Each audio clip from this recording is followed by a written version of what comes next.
নমস্কার, ওঙ্কার বাংলায় আপনাদের সকলকে স্বাগত জানাচ্ছি। এই মুহূর্তে অত্যন্ত গুরুত্বপূর্ণ কিছু বিষয়ের উপর আমরা চোখ রাখব। এই মুহূর্তে আমি অপরূপা রয়েছে আপনাদের সাথে।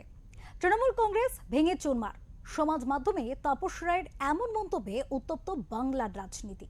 তৃণমূলের ঘরোয়া কোন্দলকে উস্কে দিয়ে তাপস রায় বলেছেন, মহারাষ্ট্রের মতো অবস্থা হলো তৃণমূলের। এই পরিস্থিতিকে তিনি উল্লেখ করেছেন খেলা হবে, অর্থাৎ যে স্লোগান ছিল তৃণমূলের অস্ত্র, সেই অস্ত্রই এখন বিধ্বস্ত তৃণমূলের দিকেই তাক করলো নয়া তৃণমূল। আর এই খেলায় অধিনায়ক সদ্য বহিষ্কৃত তৃণমূল বিধায়ক ঋতব্রত বন্দ্যোপাধ্যায়। মঙ্গলবার বিধানসভায় গেলেন 50 জনের মতো বিধায়কের সমর্থনপত্র দাখিল করে তারাই আসল তৃণমূল বলে দাবি জানাতে। বাংলার রাজনীতিতে তৃণমূলের এই মুষল পর্বের সঙ্গে অনেকেই মিল পাচ্ছেন মহারাষ্ট্রের, যেখানে বিদ্রোহীরাই দলের প্রতীক সহ আসল শিবসেনা, আসল এনসিপি হয়ে উঠেছিল। এ রাজ্যে 15 বছর শাসন করার পর কার্যত রাতারাতি সেই পথেই তৃণমূল। বিদ্রোহীরা আওয়াজ তুলছে, তারাই আসল তৃণমূল।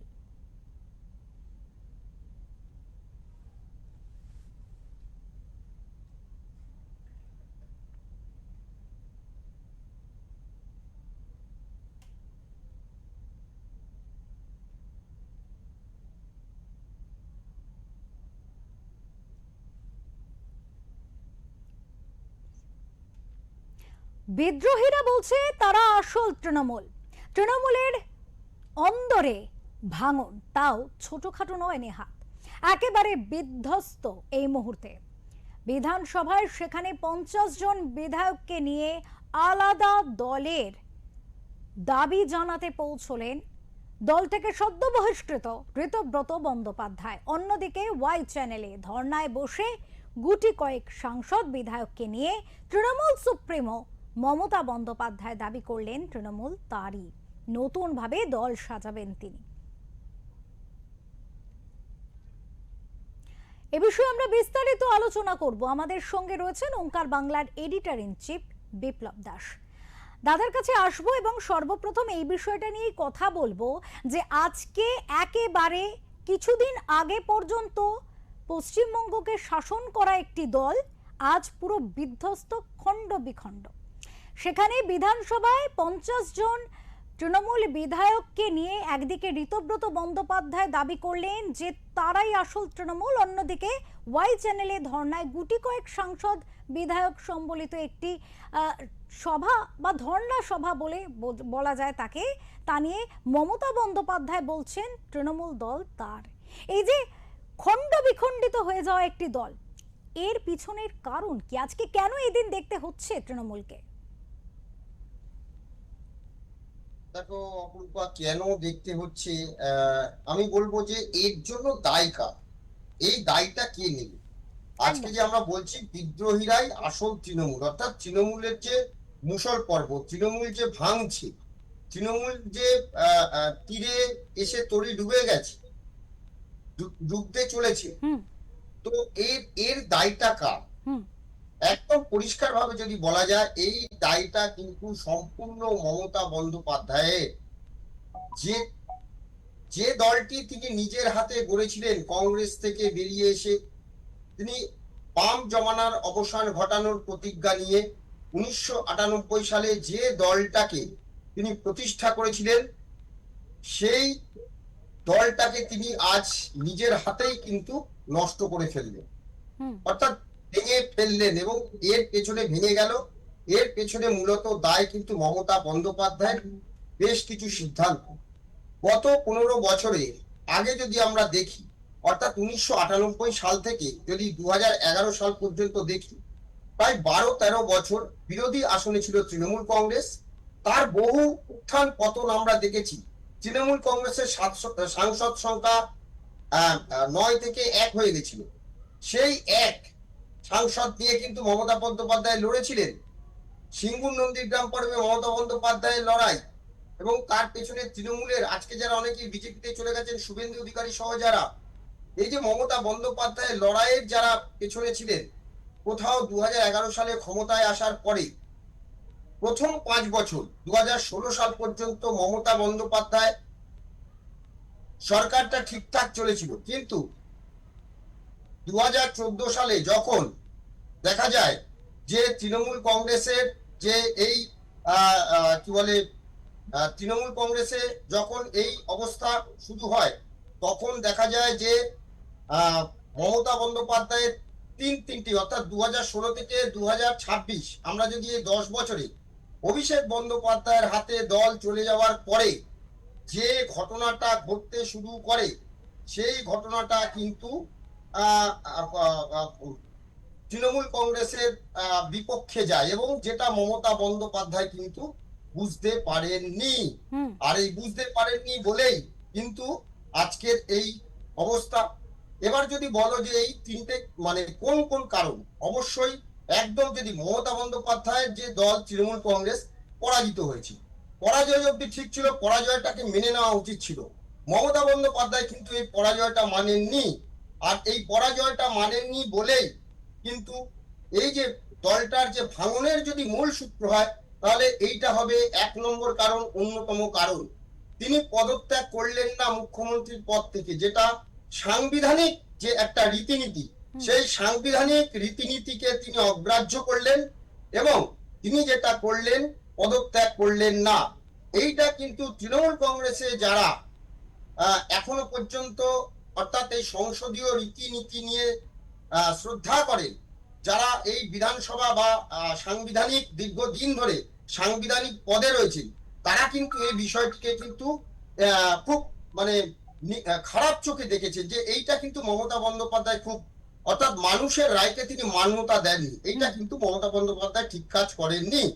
এইটা যেমন প্রথম কারণ। দ্বিতীয় কারণ হচ্ছে মমতা বন্দ্যোপাধ্যায় কালীঘাটের বাড়িতে যখন জয়ী বিধায়কদের নিয়ে বৈঠক করেন, সেই বৈঠকে বলা হয় যে সবাই দাঁড়িয়ে অভিষেক বন্দ্যোপাধ্যায়কে 2 হাত তুলে তাকে সম্মান জানান, অর্থাৎ স্ট্যান্ডিং ওভেশন আমরা যেটা বলি। কেন একজন পরাজিত সৈনিক, সে সৈনিককে কেন জানাতে যাবেন? এখানে কিন্তু কয়েকজন বিদ্রোহ করেন এবং এইটা হচ্ছে আরো দ্বিতীয় কারণ যে জয় যদি হয় নিশ্চয়ই তার একটা, যেমন 2021 আর 2024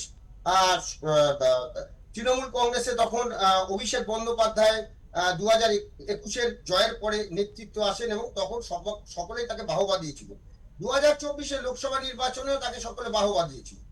কিন্তু যখন পরাজিত হচ্ছে, তাহলে পরাজয়ের গ্লানিটাও তো তাকে নিতে হবে। সেটা মমতা বন্দ্যোপাধ্যায় কি করছেন না, বিধায়কদের বলছেন যে এই মমতা বন্দ্যোপাধ্যায়কে কিন্তু তিনি অভিষেক বন্দ্যোপাধ্যায়কে সকলে মিলে সম্মান জানানো, এই কথাটা তিনি বলছেন। এটা যেমন একদিকে, তেমন আরেকটা দিকে যেটা বিষয় 3 নম্বর পয়েন্ট যেটা, সেটা হচ্ছে শোভনদেব চট্টোপাধ্যায়, তাকে বিরোধী দলনেতা করার কথা বলা হয়েছে। এই যে শোভনদেব চট্টোপাধ্যায়কে বিরোধী দলনেতা যে বিষয়টা, এই বিষয়টা তো সংসদীয় রীতি অনুযায়ী যে সমস্ত বিধায়ক তারা বসে ঠিক করবেন এবং তাদের একটা রেজুলেশন হবে, সেই রেজুলেশনে ঠিক হওয়ার পরে প্রত্যেকে সই করবে। কিন্তু দেখা যাচ্ছে আদতে এই জিনিসটা হয়নি এবং বেশ কিছু বিধায়কের সই জাল করে দেওয়া হয়েছে, অর্থাৎ বেশ কিছু বিধায়কের সই জাল করে সেটা আমাদের বিধানসভার যে স্পিকার তার সচিবের কাছে জমা দেওয়া হয়েছে এবং সেই অভিযোগটা কে করছে না, তৃণমূল কংগ্রেসেরই 2 বিধায়ক করছে। তো এই জায়গাটা থেকে দেখা যাচ্ছে যে এই যে 3টি মূল বিষয়, অর্থাৎ এই যে চাপিয়ে দেওয়া এতদিন ধরে অভিষেক বন্দ্যোপাধ্যায় বা মমতা বন্দ্যোপাধ্যায় 1 নম্বর, অভিষেক বন্দ্যোপাধ্যায় 2 নম্বর তৃণমূল, তারা যাই বলতেন তাই মেনে নিতে বাধ্য হতো। প্রত্যেকেই ছিলেন ল্যাম্প পোস্ট, যেটা তৃণমূলের কথা ছিল। কিন্তু এই পরাজয়ের পরে কিন্তু প্রত্যেকে মুখ খুলতে শুরু করেছেন যে আর নয়, এবারে কোথাও বোধহয় এই কালীঘাটের এবং ক্যামার স্ট্রিটের দাদাগিরি বন্ধ করার প্রয়োজন আছে। তাই কিন্তু যদি তৃণমূল কংগ্রেস এই যে বিদ্রোহ যে হয়েছে, এই বিদ্রোহের পেছনে কিন্তু যদি কারোর দায় থাকে, সেটা কিন্তু মমতা বন্দ্যোপাধ্যায়ের দায়। অপরূপা দাদা, আরেকটি প্রশ্ন করব। সংগঠন, একটা রাজনৈতিক ব্যক্তিত্বের কাছে তার সংগঠন কিন্তু একদম ফার্স্ট প্রায়োরিটি হয়, কিন্তু এক্ষেত্রে দেখা গেছে সংগঠনের হ্রাস একটা সময় কিন্তু দলের বিধায়কদের তরফ থেকে যে অভিযোগ বারবার উঠে এসেছে, এখনো উঠে আসছে যে একটা সময় সংগঠনের হ্রাস পুরোপুরি একটি সংস্থার হাতে চলে যায় এবং সেক্ষেত্রে একদম পোর খাওয়া রাজনীতিবিদ বলা যেতে পারে দেশের অন্যান্য সর্বশ্রেষ্ঠ রাজনীতিবিদদের মধ্যে থেকে যাকে তুলনা করা হয় সেই মমতা বন্দ্যোপাধ্যায় তিনি একেবারে চুপ থাকলেন এবং সংগঠন কার্যত ভিতে ঘুণ ধরে গিয়েছিল বলে কিন্তু একেবারে বারবার করে সামনে উঠে এসছে বিষয়টি, কিন্তু তিনি দেখেও দেখলেন না। আজকে কি তারই খেসারত গুনতে হচ্ছে তাকে? খেসারত তো দিতে হলো, সেটা পরের বিষয়, কিন্তু প্রশ্নটা হচ্ছে এই যে বিদ্রোহী যারা, হুম সে বিদ্রোহীদের মুখটা কথা আমার মনে হয় এই আলোচনাটা না আনলে হুম কোথাও একটা খামতি থেকে যাবে। একদম। প্রথম কথা হলো যে বিদ্রোহীর মুখটা দেখো, বিদ্রোহীর মুখটা কে?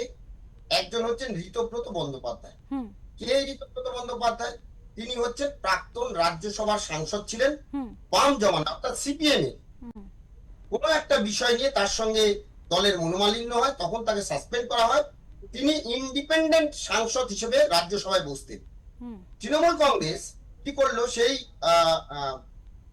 ঋতব্রত বন্দ্যোপাধ্যায়কে কিন্তু দলে টানলো। টানার পরে এই জহর সরকার যখন পদত্যাগ করলেন মনোমালিন্যের পরে, অর্থাৎ তৃণমূলের যে এই সব জিনিস চলছে, আই প্যাক থেকে শুরু করে এই যে কাটমানি দুর্নীতি, শিক্ষা দুর্নীতি সব চললো, জহর সরকার তিনি পদত্যাগ করলেন রাজ্যসভার সাংসদ থেকে।